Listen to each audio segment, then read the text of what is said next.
So shall I step in and introduce myself here as we're doing the introductions? I'll get onto the stage in a bit. I'm Audrey Tim. I'm Technical Initiatives Manager and Lead for the Green Cities Programme with AIPH. I'm very pleased to be able to tell you a bit more about that just now. I'm a horticultural scientist by profession, been involved with AIPH for about 6 years and have worked previously with ABHub, which is really super, and really pleased to be working now with the Perrine and Meher with the Resilient and Inclusive Cities Lab. So there's lots of lovely connections that we have here, and I think that's part of the space that we're in, is that we meet people over and over again, and it's the same enthusiasm that we find. So very pleased to be here. Thank you very much for the opportunity. Awesome, Audrey. Thank you so much for joining, and lovely to have you here. Folks, if you're just tuning in and you're watching the recording, welcome to the August edition of the Asia Regional Cities and Nature Briefing. This time we'll be having a special presentation by the AIPH about the World Green Cities Award, and we're extremely excited to have them here to share more about how your cities can be involved in the awards, and also be able to go through a feedback process to see how you can improve moving forward. It's a great way to promote visibility, pride for your city, and also be first in line for funding in various ways. A quick introduction of myself, Anushri, and Mika. We are working with ABHub. I work as the Asia Young Professional here, also working as a research assistant at NTU, the School of the Environment there. Anushri is the South Asia lead at ABHub, and Mika is co-founder and lead of East and Southeast Asia at ABHub. Wonderful to have all of you guys here. Thank you so much for tuning in.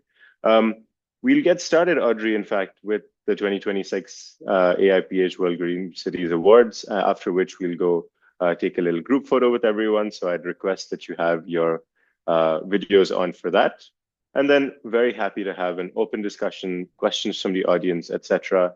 And if you, at the end, have any announcements, anything that you'd like to bring to our attention, that would be absolutely fantastic. I'll stop screen sharing now and hand it over to Audrey. Good, thank you very much. I shall do my screen share. See if I can get that.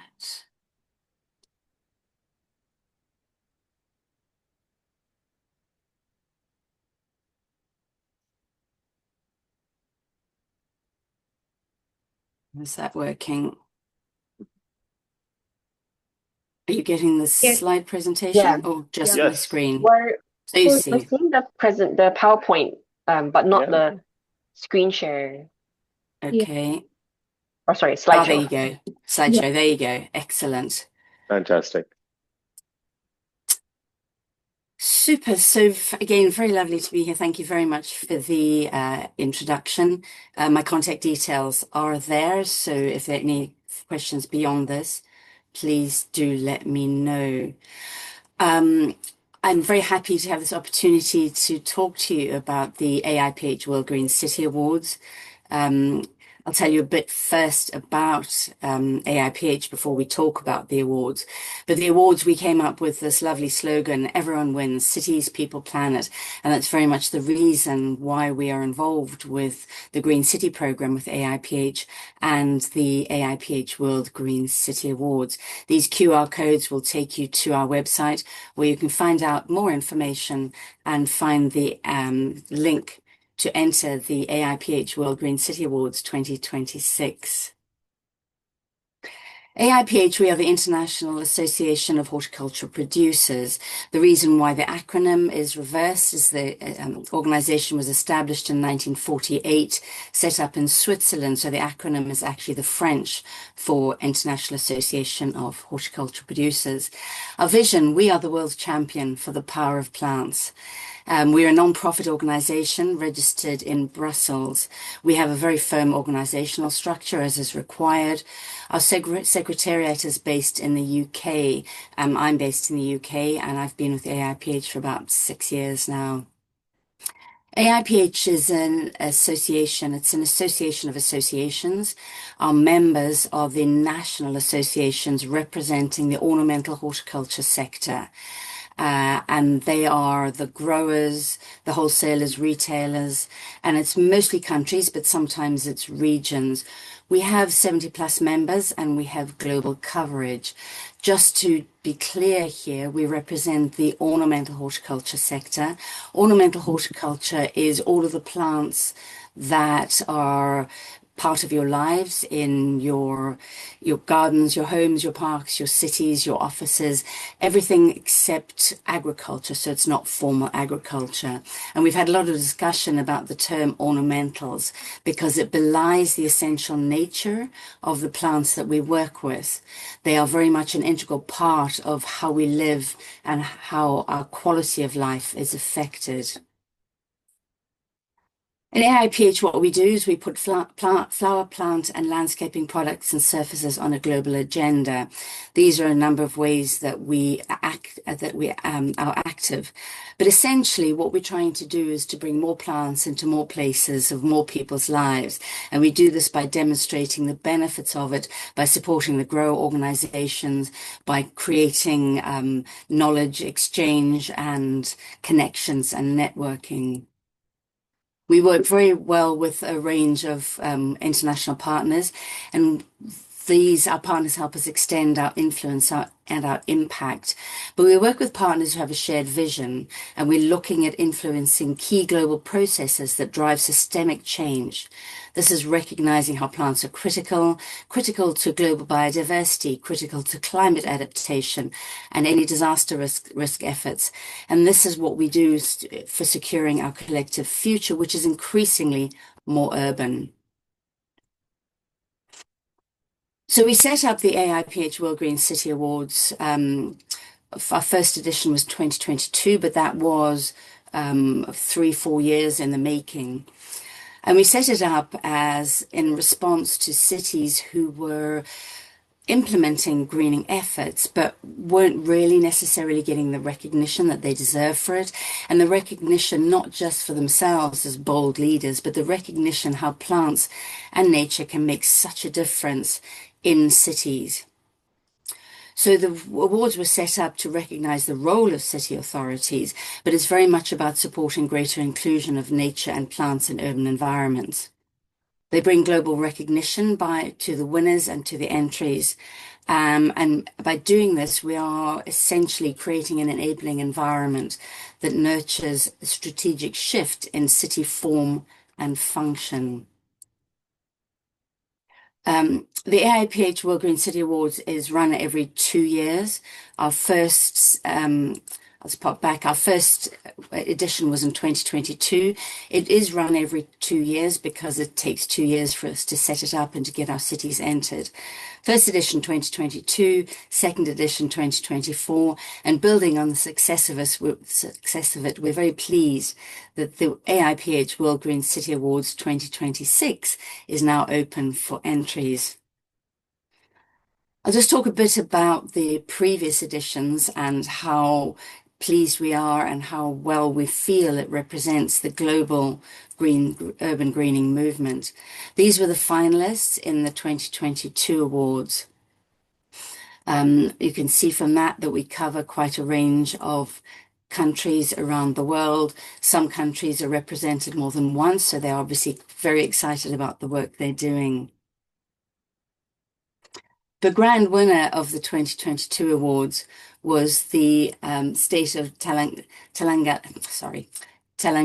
in Hyderabad, India. And this was in recognition of how their program of their city had covered everything around from communities through to policies and was very successful in changing the city. These were the finalists in 2024. Again, you can see very much a coverage around the world. And in 2024, the grand winner was the city of Chengdu in China. Very impressive program, again, connecting communities to policy, but connecting with the city outside, the greening outside the city, recognizing a city's responsibility and demands on the environment go beyond its jurisdictional boundaries. There's a QR code there. You can go and read more about it.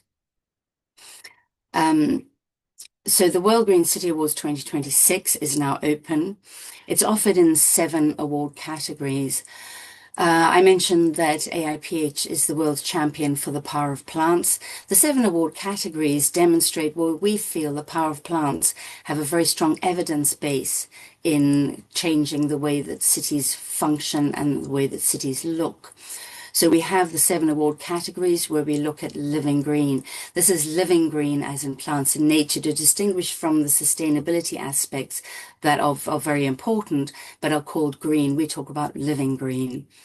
So the categories are living green for biodiversity and urban ecosystem restoration, living green for climate change, living green for health and well-being, living green for water, living green for social cohesion and inclusive communities, living green for urban infrastructure and livability, and living green for urban agriculture and food systems, an increasingly important topic that is bringing greening into cities and bringing people's connection to nature is the urban agriculture aspect. This is really an aspect of how easy it is to enter the AIPH World Green City Awards. The link goes online from our website. You create an account, start your application, add a few details about who you are and what your entry is about, your city. And then there's a summary of your project and highlights of your city. The entry form is reasonably straightforward. It's designed to be quite easy to follow. It is still quite demanding to complete because these are the World Awards. There are a range of questions across 6 themes, and in each of those, the entry is required to describe in 200, 150 words why your city can demonstrate a particular aspect of changing the city's the way it works. And then complete your city entry and submit supporting documents. Supporting documents can be news reports, they can be reports that you've written, it can be a media award, anything that can demonstrate to the judges that your city has made a huge difference with its urban greening. Our deadline is the 19th of October 2025. It can take a while to complete your entry, so we do encourage cities to start early. One of the things that we do require with the entry is a mayoral declaration. This is signed by the mayor or a leading city authority, really just to demonstrate that what is being entered is more than a simple project. It is a recognition of the city's commitment and the city's ongoing commitment to urban greening. And by bringing the mayor in, and the mayor's declaration, this is an indication of that.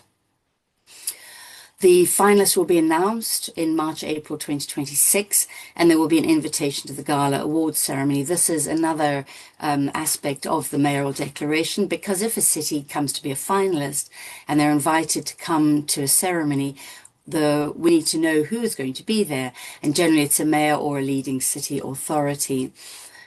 The awards will be presented in September, October 2026. We are currently in discussions with a few key places, key cities, to decide where the awards ceremony will be. It will be held in conjunction with either a new or an existing city event, from the recognition that while we are having a really amazing gala ceremony to celebrate the cities, we like that to be more than simply a dinner. So we encourage the other cities to come, and there's a dialogue and discussion and events and conversations around the urban greening. The AIPH World Green City Awards 2022 was held in collaboration with the IUCN World Leaders Congress, which is in the self-governing region of Jeju in South Korea. The 2024 was held in Utrecht, with the Future Green Cities Conference.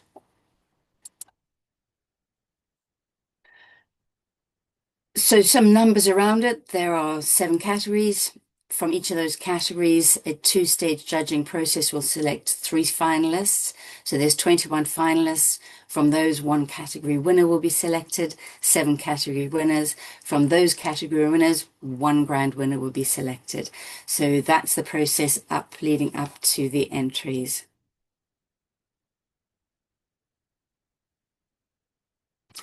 So I'll just pop back and touch on the judging process. The judging process takes a good 6 months.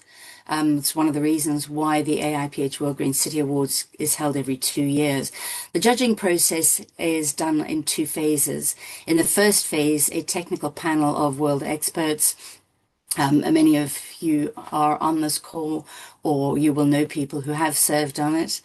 And that is the technical panel judges the entries on their technical merit.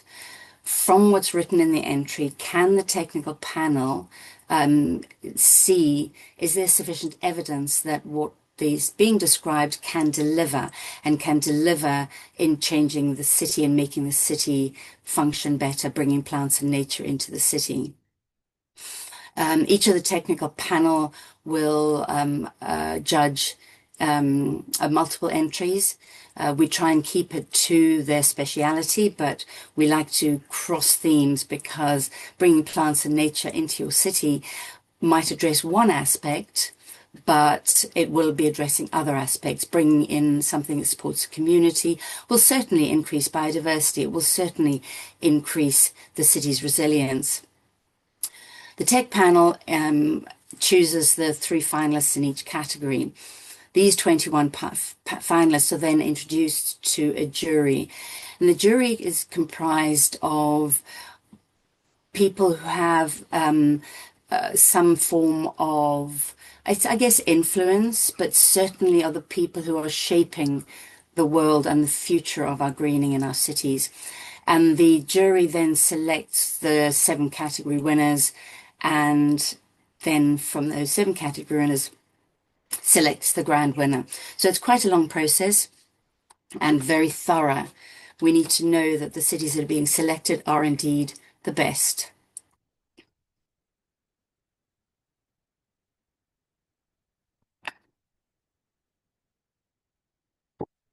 And then just to finish up, just again, those are my contact details.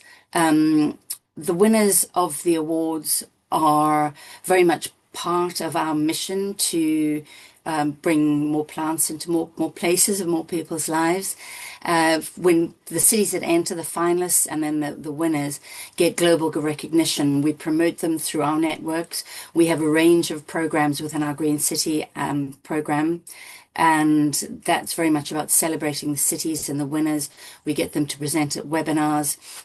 We share their winning through our network of partners. Excuse me. And through that we initiate the sharing of the real changes that they've managed to secure. We also, through the award ceremony, bring the winners up on a global stage, and that gives them the recognition on a formal level of the bold and strong commitment that they are doing. We've had some really good feedback from cities that have entered and both entered and won, in that putting the entry together helps them understand how the city is working together. It helps them bring in some of the departments that they might not previously had conversations with. Some cities are really big and tend to work only on their setting. So it really brings a sense of shared commitment in a city. It also, though, positions the city as a leader, and that can attract greater funding and greater awareness of the city when they are approaching businesses for investment, government organizations for grants. Academics can then use the city as an example in some of their research projects. So there's a lot of benefits. Mentioned earlier in the call, but very, very pleased that we now have the collaboration with RICL in addressing the entries. And through that, all of the entries will get a feedback report about their entry. And this will highlight where they're doing really well, where we feel there's more evidence that could come, or perhaps the evidence could have been distributed or discussed in more detail. And then we have ways in which we could help cities perhaps to progress their entry. So I think that's the end of what I have to say here. So I'd be really happy to take questions. We also do have, of course, on this call, Meher and Perrine, who will be collaborating with, so we can sort of bounce off some questions about how we're going to address the feedback reports to help cities progress. So thank you very much. I'll stop screen sharing and then we'll see if we can take questions from there. Thank you. Awesome. Thank you so much for sharing this, Audrey. I mean, super comprehensive slides. And I was also just looking through the various awards that the various cities that submitted their awards. And the 2024, the winner, the Urban Green Heart Program in Chengdu, absolutely like very, very, very forward thinking and understanding how the entire ecosystem can work with the city. Let's open the floor up to any questions, any thoughts that would like to be shared. Perhaps before that, it might be a good time to also just take group photo. Group photo. So let's do that. Participants, if you can switch your videos on for this moment, we'll take a photo with all of us here, and then we'll continue the discussion.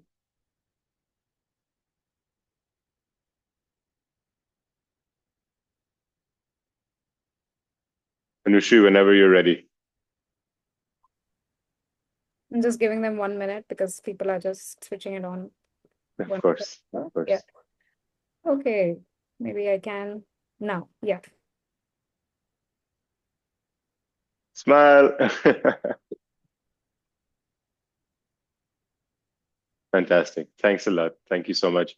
We're having people zoom in from various cities and countries in the world. So very, very happy to see that. And hopefully it'll reach a lot more people as well further through the recording and the upload on YouTube. So yeah, perhaps, Audrey, I had in mind that just to give a little more context and also to see the scale at which cities are doing restoration and greening works, I have the YouTube video opened for the Urban Green Heart Program. It's just a short minute and a half. Perhaps we could share that and see what people think, and then of course be open to any questions. I don't want to intimidate any of the potential entries because this is, it's the grand winner. But any project that you think is going at a city level, as you said, is important and worth sharing. Great. So just if you can give me a thumbs up if you can see the screen. Fantastic. And the audio? No, not at the moment. Okay, I'm just gonna Anushree, just interrupt me if the audio is not coming through.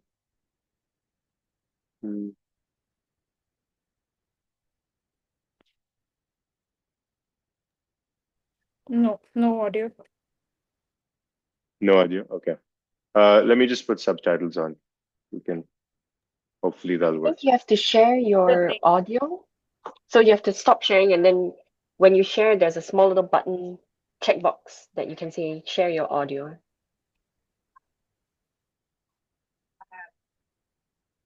So, sorry, I was just going to interrupt while Mayor's sorting that out. I'll just reiterate, yes, the Chengdu entry is very impressive, but not to be intimidated because we've got some really grassroots entries that have done really well. The AIPH World Green City Awards is not intended to be simply the grandest and most impressive. Certainly the entries are impressive, but they are very much the ones that will change change the way the world works, have the most influence, inspire the most people. And so some of our entries, they are less on a less grand scale, but no less influential than Chengdu. Awesome. Yeah, absolutely. And this was a unique case where the entire city, like there was a lot of governmental effort as well. And even from what I understand, projects that want to scale and are working towards scaling and be at the city level should also send in their entries. I think we're sorted for the video, so I'm just gonna play it now, and hopefully the audio works this time. Thanks for the suggestion on check mark.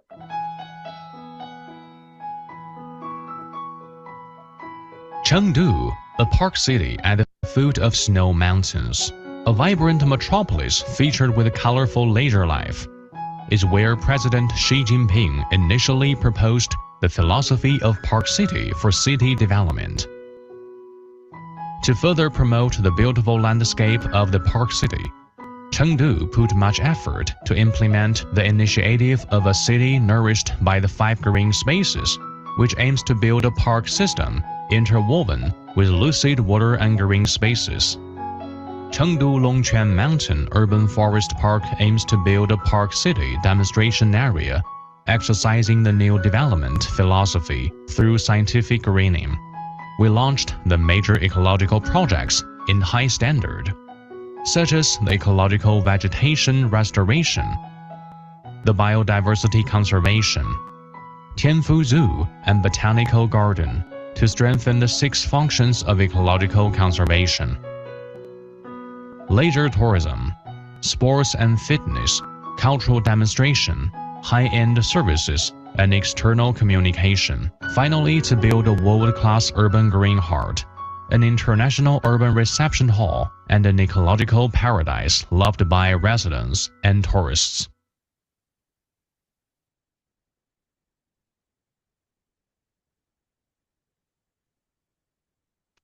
Awesome.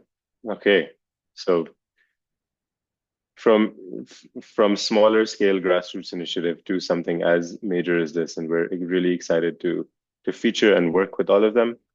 I'll just continue up with the slides. We've taken the group photo we've shared about Chengdu. So yeah, I think this is the time for an open discussion, any questions that the audience might have. And otherwise, yeah, just really happy to hear from and share any thoughts.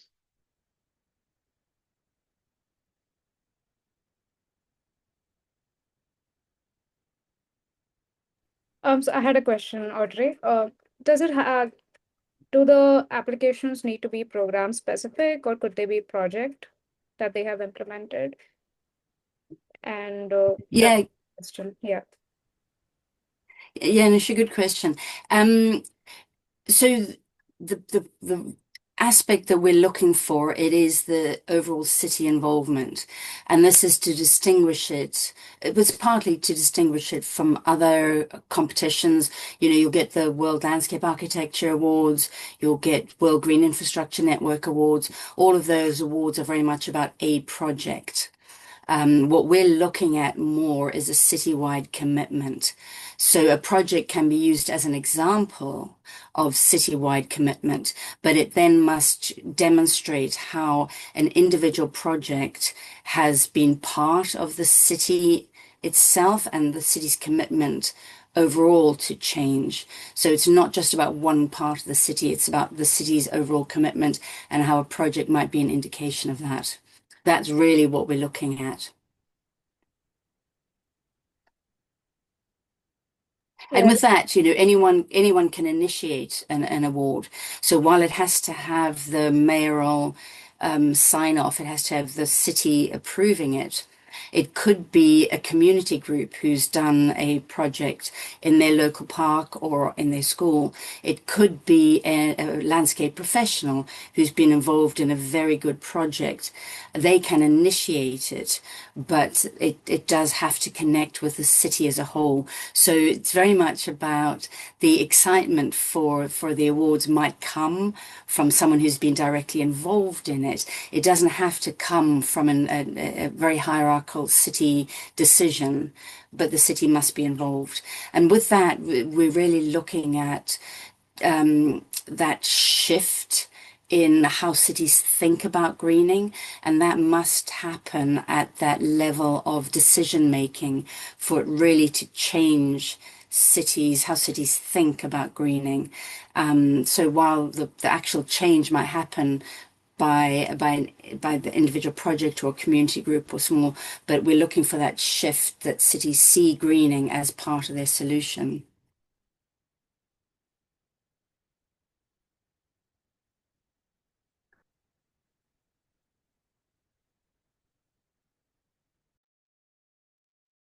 Understood. Understood. I think Pareen has her hand open, hand up, Okay. maybe. Yes, and obviously we have other opportunities to chat, so I don't want to take anyone's time here, but just in case this generates other questions or discussion, one quick one to clarify, what you said does mean that there could be several entries for one city, Audrey. I'm seeing some nods, so that's a yes. Other question, you mentioned the idea of ornamental plants and functions. But I do see in one of the 7 categories the urban agriculture. So I'm always curious to see how organizations think about the aesthetics, ornamental aspects versus the more functional, which is very much permeating throughout the 7 categories. So just if you could elaborate a bit more on what you touched on earlier. Yes, good question. I said, yes, we are ornamental, not agriculture. So that's not broad scale agriculture. Bringing in the urban agriculture category into the AIPH World Green City Awards was a decision made because urban agriculture, in terms of people's connection with plants and nature, that can have a very strong role to play in making people aware of living systems and the plants around them. It's also, if you think about people might have community gardens, they can take quite a lot of city space, and they can bring in greening, they can bring in an ornamental function to some extent, but they also can be part of the urban ecosystem. And in doing that, we felt it was such a growing part of the way people are bringing plants into their cities that we thought it had a place. It's also a lot of urban agriculture is very much people connecting with their society. Food is very much part of our community, and if people get together and grow their own food, that also then brings in very much that I suppose it's that social cohesion around plants. So we did bring that in. There's aspects of urban agriculture that people might think is more industrial. It's very much the vertical farming system.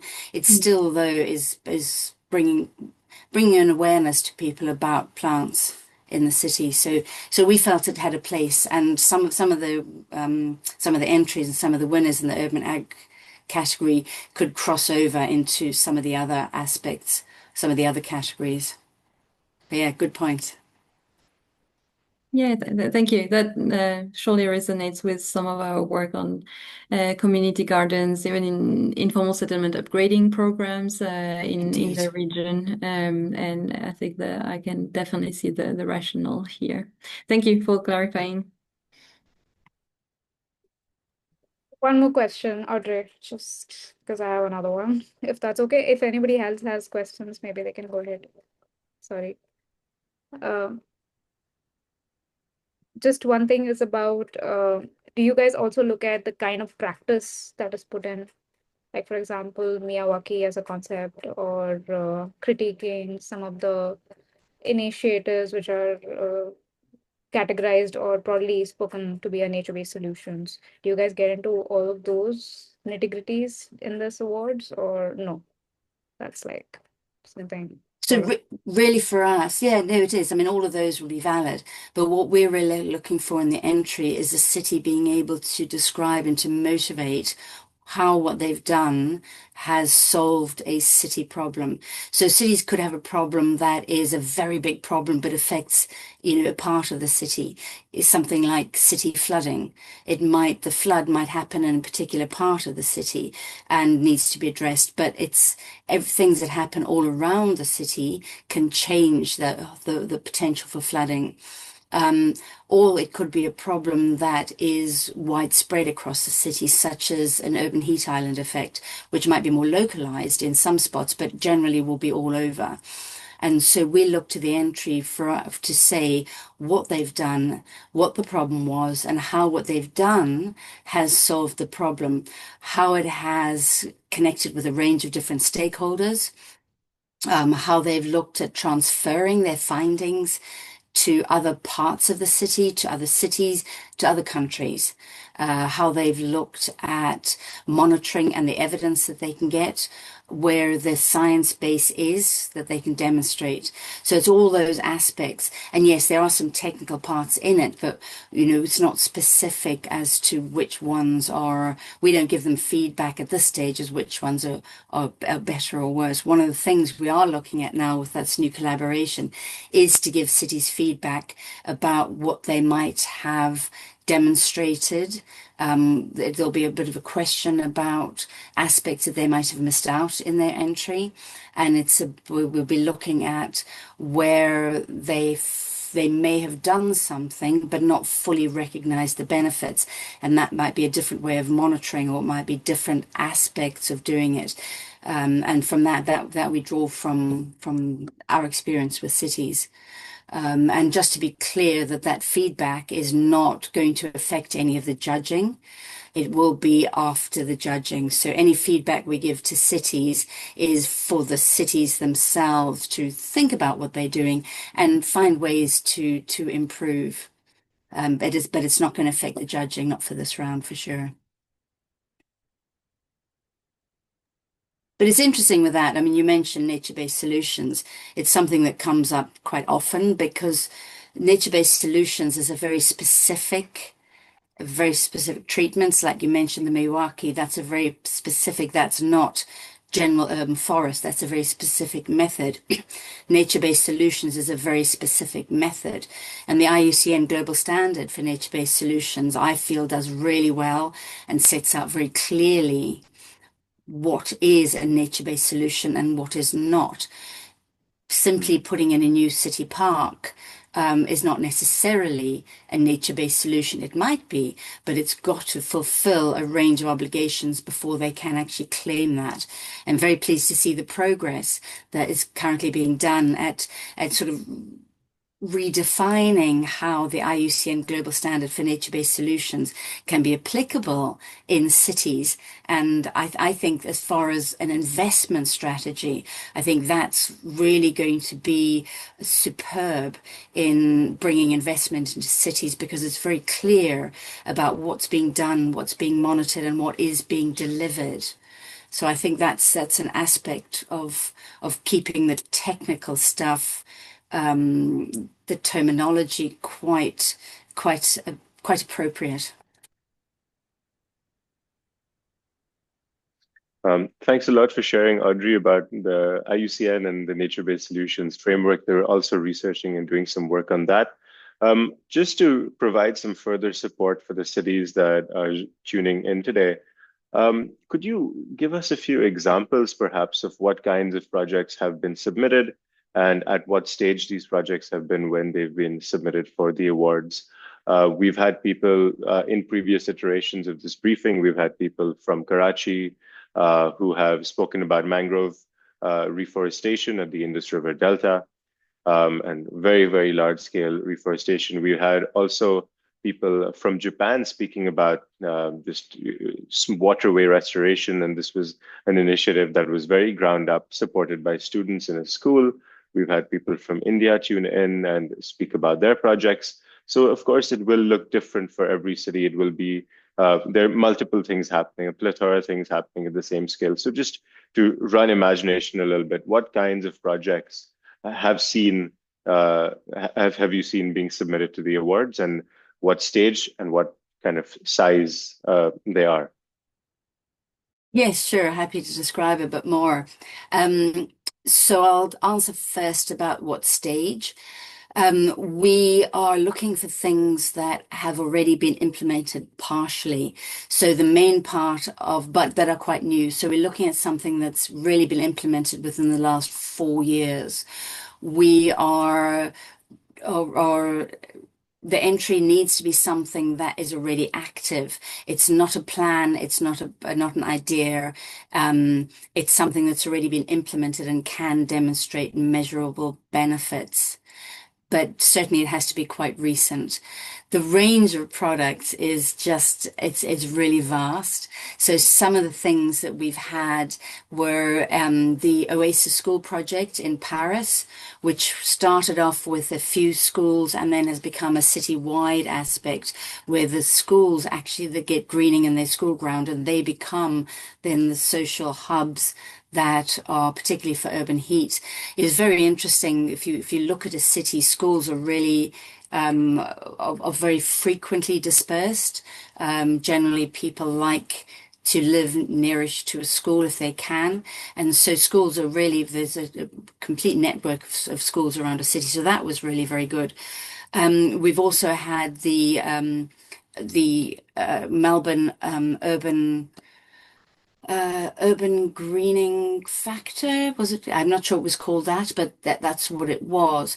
And that was very much about a method of describing the quantity and quality of greening. So that was very much a planning aspect.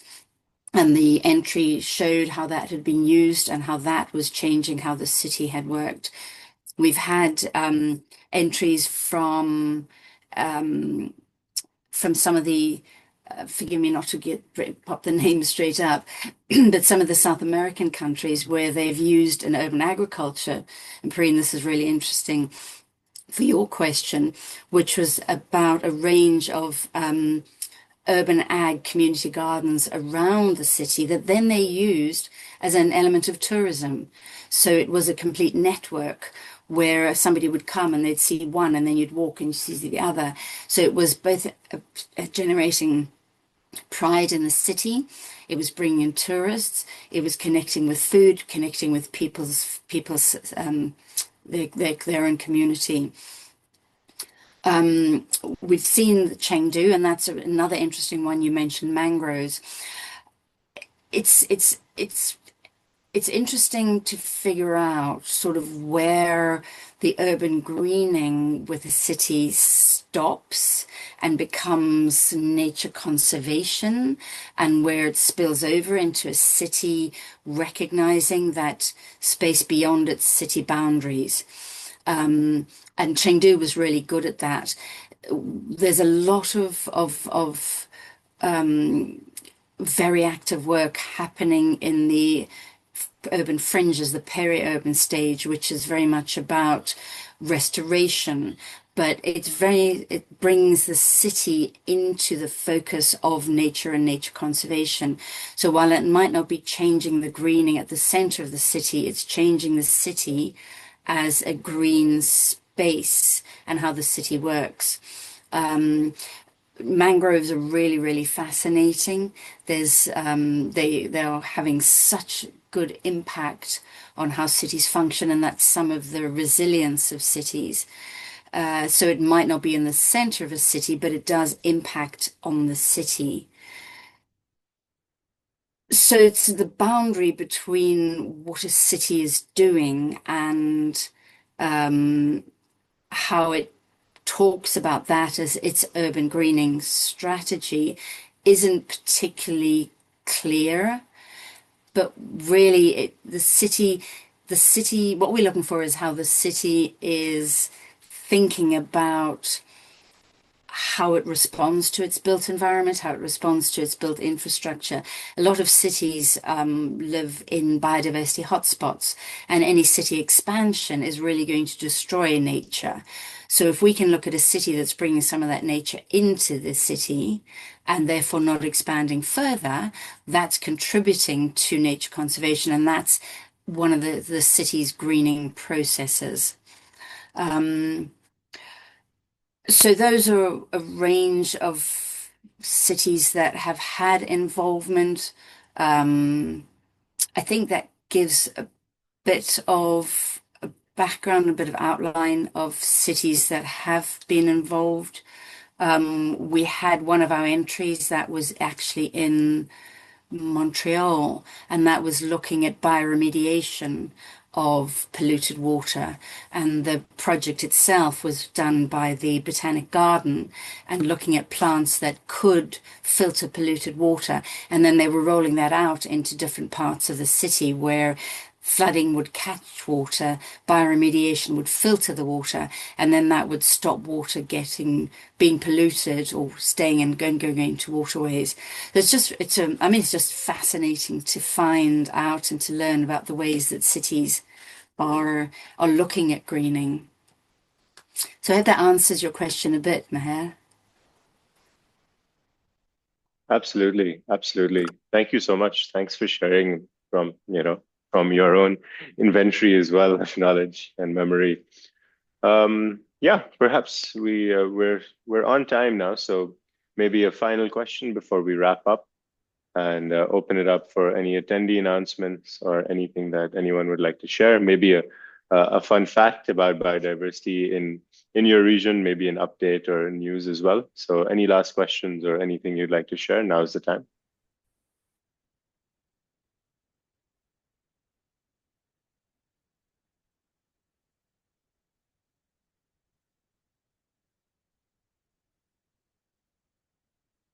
Awesome. And if not, thank you so much for joining us today for the August edition of the Asia Regions Briefing, where we had AIPH join us for a fantastic presentation about the World Green Cities Awards 2026. Please be in touch with us. You have our contacts. If you zoomed in today, you probably have our emails. So if you have any questions, anything you'd like to share, any further support that you need to apply for the awards, be in touch. And if not, we're looking forward to seeing your entries. Have a fantastic day ahead. Good morning, good evening, and yeah, talk to you.